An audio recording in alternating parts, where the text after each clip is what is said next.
బ్రాహ్మణులు అన్నం తింటే ఇతరులు చూడకూడదని అనుకుంటారు. అది ఆక్షేపించాల్సిన విషయం కాదు. అది ఆ మాటకు వస్తే అందరూ నేర్చుకోవాలి ఆ విషయం.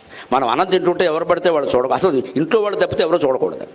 ఎవరు పడితే వాళ్ళు ఉంటే కులం మతం కాదండి, చూడకూడదండి. అలా ఒకడు ఎక్కువ తింటాడమ్మా, ఎంత తింటాడో నేను నిన్న చూశాడు, చచ్చిపోతాడు వాడు అన్యాయంగా. ఒకడు బాగా బలహీనంగా తినడు, ఏమీ తినడో ఏనాసి. ఎందుకు నీకు ఎత్తుకొచ్చిన కామెంటరీ ఇది? వాడు తిండేదో వాడిని తిన్నవరాదా? అందుకే బ్రాహ్మణులు కాస్త లోపలికి తలుపైనా వేయమంటారమ్మా. దాన్ని ఏమో అనాచారం కదమ్మా, అందరూ చేయాలి ఆ పని.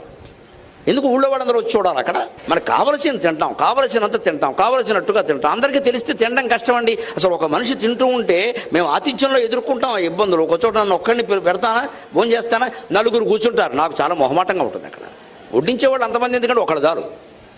నలుగురు ఐదుగురు ఉండాలనుకోండి, తినలేం. నాకు బూర్లు ఇష్టం, 4 వేసుకుంటా.